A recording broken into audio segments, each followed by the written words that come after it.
Buenas tardes. Hoy nos encontramos ante una interesante y curiosa novela de fantasía y para todos los públicos. La verdad es que cuesta definirla fácilmente y mucho más clasificarla dentro de algún género específico. Por momentos puede recordarnos a los cuentos clásicos de siempre, pero poco a poco que el lector, que el lector esté atento, se verá sorprendido por el tino con el que la autora describe la psicología de sus personajes. Unos personajes complejos y poliédricos, provistos de aristas y matizados, creíblemente humanos, en definitiva, alejados de maniqueísmos o encorsetamientos.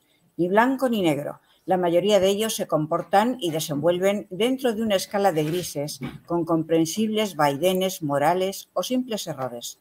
También hay romance en la novela, y es parte esencial de la misma. Pero de nuevo no podemos afirmar que estemos ante una novela romántica y, por supuesto, no vamos a encontrar un típico final feliz. Esta obra evita la mayoría de los lugares comunes de los diversos géneros y se nos presenta más adulta y verosímil. Está bien que así sea, porque hace de la lectura una experiencia mucho más interesante. Hay varios temas importantes en esta obra. Uno de ellos es, sin duda, el libre albedrío, la libertad de acción humana.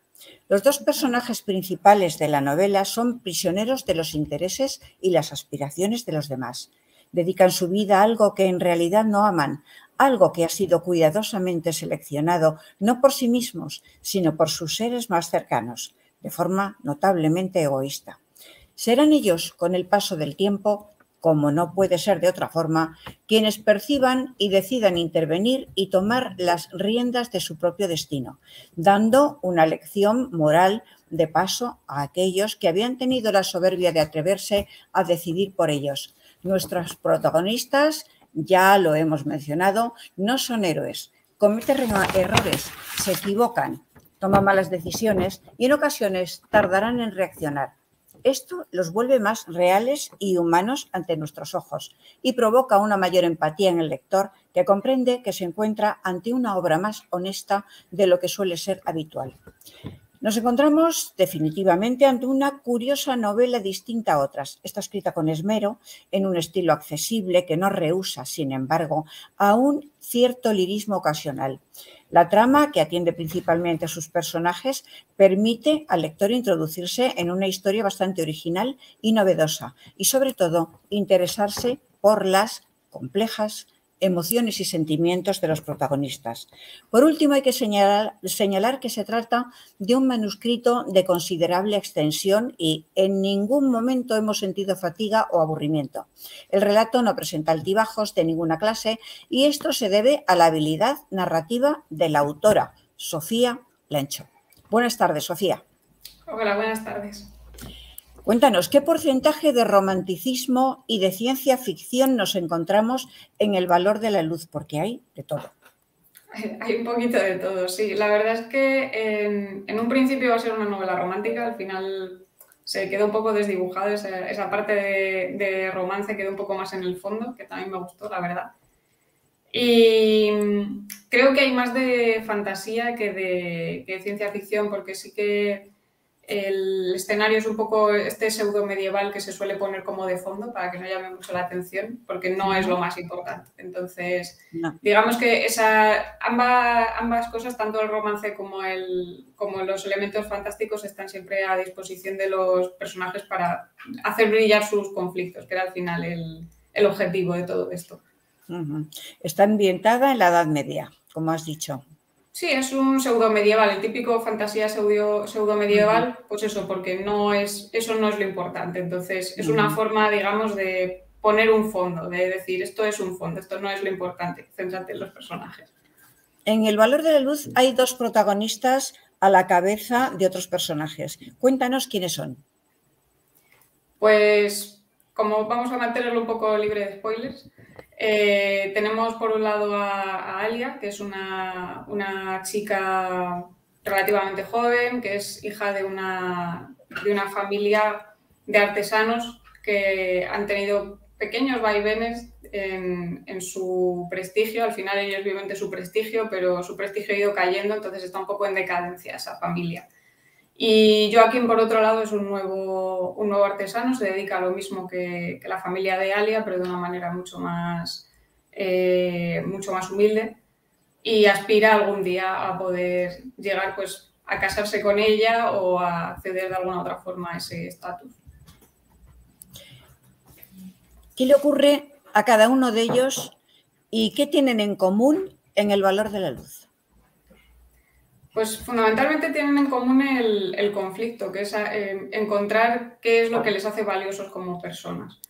Y es un poco el tema principal de la historia, ¿no? Ver cuál es el valor que tiene cada uno de ellos para sí mismos y para la gente que les rodea. Pero cada uno tiene un acercamiento un poco distinto a ese conflicto, porque ambos están condicionados por sus familias, pero Alia sí que ve la presión de continuar, de mantener a su familia, digamos, y cree que ese es el valor que puede ofrecer a su familia, seguir manteniendo ese prestigio y reflotarlo todo.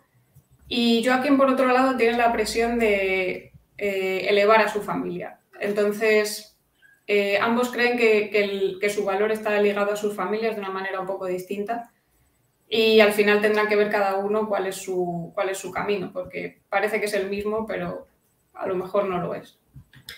Cronológicamente ya nos has dicho que tu novela, El valor de la luz, nos traslada a la Edad Media, pero ¿en qué lugar se desarrolla esta historia? ¿Es un lugar imaginado por ti o te traslada realmente a algún país donde te inventas esta historia? No, es un escenario imaginario totalmente. Imaginario. Sí, hay un par de ciudades que se nombran, pues la ciudad donde viven Joaquín y Alia y otra ciudad que aparece después, pero son imaginarias, no aluden a nada, al menos no ha sido la intención, vaya.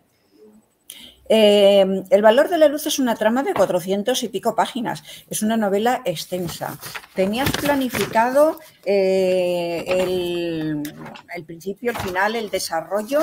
¿O te ha ido surgiendo así y has ido evolucionando hasta ese número de páginas?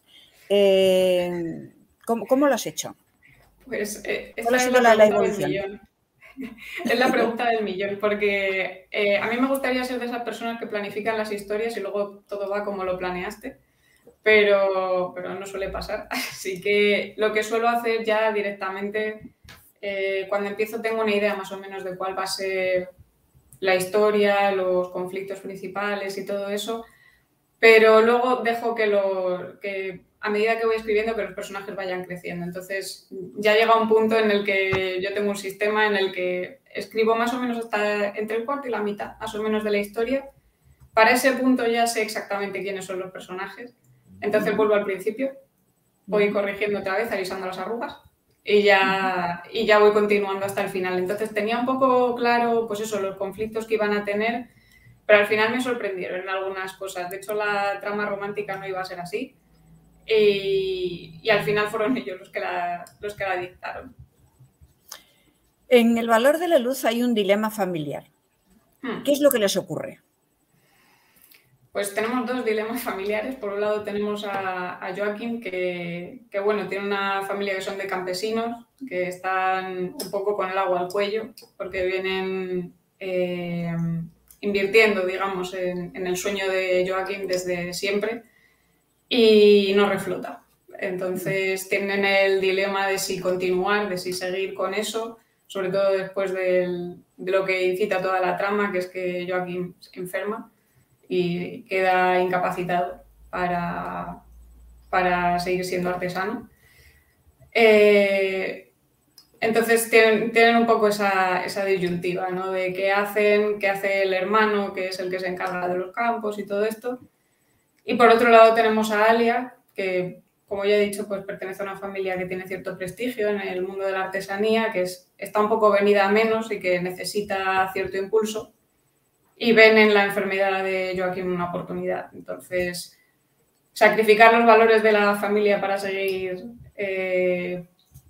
prosperando o seguir con sus principios y morir, básicamente. Háblanos de la clase social de tus personajes del valor de la luz. ¿Son todos de la misma clase social o hay una un poquito más alta que la otra? Quizá la de ella. Sí, la de ella es un poquito más alta. Es una familia de artesanos de prestigio. Tienen más dinero, viven en una zona un poco más alta de la ciudad. Y Joaquín, pues es un poco un advenedizo, está intentándolo. Entonces, digamos que aspiran a lo mismo, pero todavía no están en ese punto. ¿Habrá una continuación o una segunda parte relacionada con el valor de la luz? Me parece Ahora que sí. mismo, ahora mismo no lo creo, pero no pondría la mano en el fuego. Ha puesto cara de Porque que, luego estas cosas nunca se ha puesto sabe. cara de que se te ha encendido una luz ahí en la cabeza. Sí, porque lo estaba pensando y he dicho, ahora mismo no lo veo, pero a lo mejor en un futuro digo, a lo mejor sí, no sé. Desde luego quedan puertas, quedan puertas. O sea que Muy es bien. posible. Esperamos que esa puerta tuya esté abierta y la de Ediciones Atlantis también para recibirte. Mucha suerte. Muchas gracias. Gracias a ti. Adiós. Hasta luego. Buenas tardes.